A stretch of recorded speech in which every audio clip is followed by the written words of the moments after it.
So you tried everything, you eat right, and you're still getting gas and bloating and indigestion and digestive issues, and you think surely it must be because you're vegan and going back to eating meat might solve all the problems, right? Well, what causes gas and bloating? Well, it could be several things. Your food's not digesting properly because your stomach acid is too weak, because you're eating bread and sugar and lots of sweet stuff like orange juice and, the typical stuff that people do. They're addicted to cereal, cookies, crackers, cakes, and all that stuff. Or you have something else, and that is in your gut. Well, your gut is where a lot of the gas gets created by the bacteria, the gut probiotics in your gut. Now, the gut probiotics that you have are the gut probiotics you created by the foods you've been eating for the last 30, 40 years. So if you've been eating junk food and meat and sugar and all that kind of stuff, then you have gut probiotics that feed on that type of food. A lot of it's yeast, which then turns into fungus and gets into your body, but that's a whole nother issue. But the gut probiotics that you have, let's say you eat a lot of meat, you eat a lot of cheese, you eat a lot of dairy, well, then you're going to have gut probiotics that feed off of meat and dairy and cheese and all that kind of stuff. So if you've been eating junk, you basically have parasites, but the point is that's what you have in you. Now, if you suddenly start eating healthy foods like greens, and things that require the cellulose to be broken down and lots of fiber and lots of healthy fruits and vegetables and stuff like that. Well, if you don't have the gut probiotics that live off of that stuff, that food's not going to really, it's just going to ferment and that's going to create gas. So you need to throw out the old gut probiotics and get new ones. And that doesn't happen overnight. The first thing is to stop feeding the bad ones what they want. And the second thing is to only put stuff in there that you should have. And now you're going to go through a transition period where you got gas and bloating and all that. But after a while, that will create its own new gut probiotics. It takes a while to get rid of the old and usher in the new. And people don't have the patience for that. They think, after a month or two or three or half a year, they're going to be all new people. It doesn't work that way. It takes a while to get all that stuff switched out. And if you cheat, and most people do, they have their cravings and their habits, and then they go back to just nibbling on a few of the things that they used to love, you're basically sending food down to the ones that you're trying to get rid of, and they get stronger, and then they don't go away, and then you're back to square one again. You have to starve the bad guys and feed only the good guys, and that is a transition. So you got to be patient. Now, I know a number of people are going to say, but I've been eating nothing but whole food, plant-based diet for years, and I still have gas and bloating and digestive issues. Okay, well, like I said, most people cheat. They have a sweet tooth. They have to have mangoes and orange juice, and it's all fruit and sweet stuff. They have desserts, and they always choose the comfort foods and not the bitter foods. Bitter foods are what create good digestion. If you have stomach issues, chances are you've been eating a lot of sweet foods and not enough bitter foods, and most people don't eat even bitter foods at all. But bitter is what helps your digestion. I know it's not fun, but that's part of it also.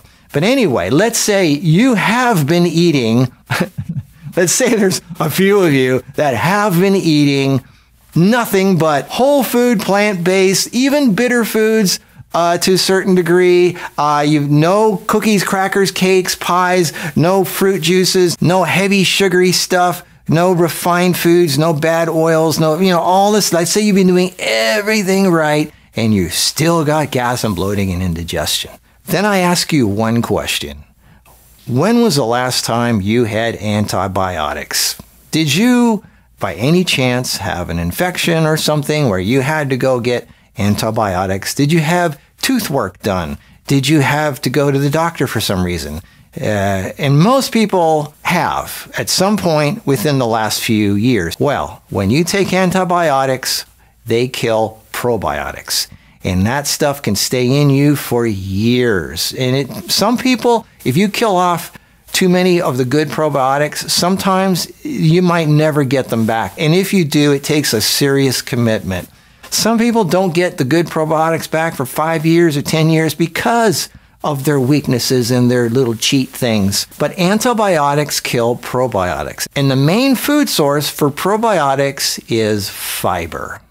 plant fiber because there is no fiber in meat or animal products. So you can only get fiber from plants, and it's best that they are raw because when you cook fiber, it breaks down into simple sugars sometimes, and now it's easier for you to get nutrients out of it, but a lot of that food is not for you. It's for the gut probiotics. That's why I'm saying, yes, your body cannot break down all the fiber. It's not supposed to because it's not your job to do that. The job of breaking down the fiber is for the probiotics. They feed on fiber. So some of the stuff you eat goes through the stomach, doesn't get broken down, but that's for a reason. That's for the probiotics to eat. Half the food you eat has to go to the probiotics and feed them, and they want fiber. They want raw plant fiber. That's what they live off of. That's what they thrive off of. And like I said, meat and animal products and dairy does not have any fiber at all. So if you want good probiotics, and probiotics are that's 70% of your immune system. That is what you need to be healthy and alive and vibrant and live a long, happy, healthy life. These people that live long, these blue zones, yeah, some of them eat a little bit of meat, but only like 5%. Most of their diet is plant foods, and plant foods have a lot of fiber. So you need fiber to have healthy probiotics. And if you take antibiotics or have taken antibiotics, then you killed off most or a lot of your probiotics. And you can't just switch it back, or you can't just take a probiotic pill and expect to get it back. The strains that you have might not be the ones in the pills. The pills are very limited at what they can give you. The best probiotics you can get are created by the food you eat. And the food you eat, it depends on you. So this is where you come in and being strong and saying no to the addictive foods, because if you even cheat a little bit, you're feeding the bad probiotics and they get strong again. And if you're getting gas and bloat, and I ask you this also, why did you need antibiotics? Was it because you had to go to the dentist and have a tooth drilled out or removed or something? Well, why is that? If you did, then you weren't eating right. You were eating too much sugar, too much carbs and refined foods and wheat and things that are baked in an oven. That's why people have teeth problems, because they weren't eating right. They weren't eating directly from nature. When they study the teeth of Neanderthals and cavemen, they didn't have the problems that we have now because they were just eating directly from nature. Or let's say you got sick, you got the flu, you got the cold, you got something, and you were really sick and you went to the doctor. Well, why did you get sick? If you were really healthy and you had a really robust, strong immune system, you wouldn't be getting sick. You wouldn't need antibiotics. I don't even remember the last time I got sick, and I haven't had antibiotics in a quarter of a century, at least. I mean,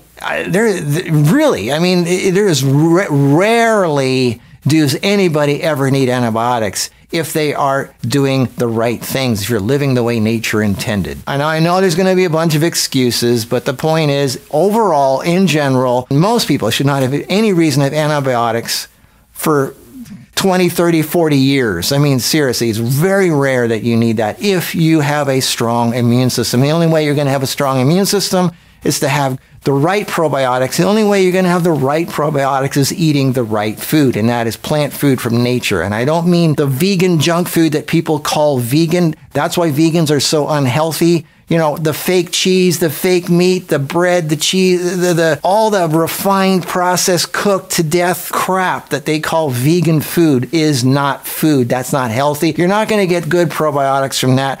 And that is why if you do eat a salad, you're going to get gas and bloating, because you don't have the right probiotics in your gut to be able to handle a salad, to be able to handle fresh fruits and vegetables.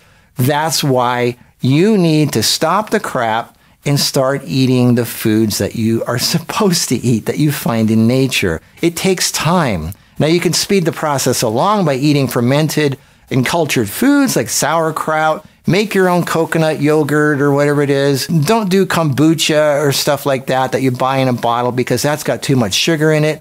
If you do kombucha, you got to grow your own. Real kombucha is sour. It's nasty and sour. The stuff you buy, if it's sweet that you buy in a bottle at the store, there's way too much sugar in it. They put sugar in it so it'll taste good, so you'll buy it and they can make money. And the sugar also keeps the thing alive on the shelf for years. But that's not how you're supposed to take it. Real fermented foods and cultured foods are sour because of the fermented acids, and acids are sour. So you know you're probably heading down the right path if the fermented and cultured foods you're eating are sour, but if they're sweet, that's wrong. You're entering got way too much sugar. Now you're feeding the yeast, and you're basically nullifying the positive effects of taking this stuff in the first place. So make your own. I mean, that's cheaper. It's easier. People say raw food is expensive. No, it's not.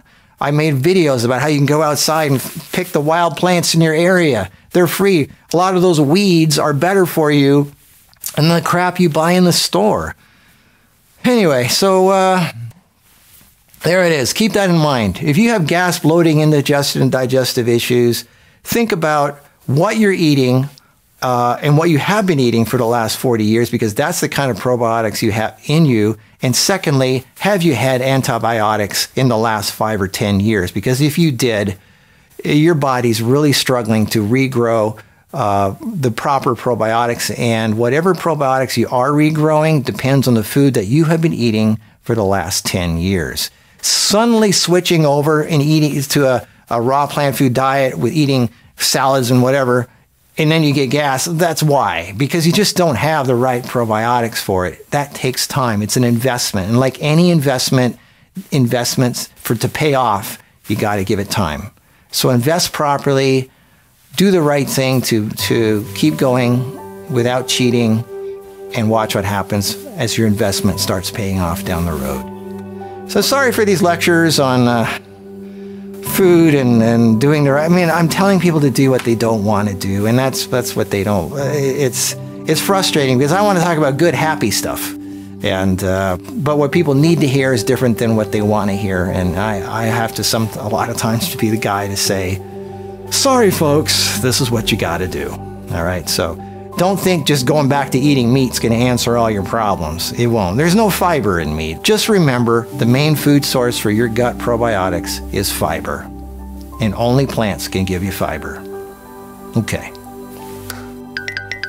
That's it for today. Okay. You may now resume your regular activities. Have a wonderful day, and just remember what Marcus said. See you in the next video.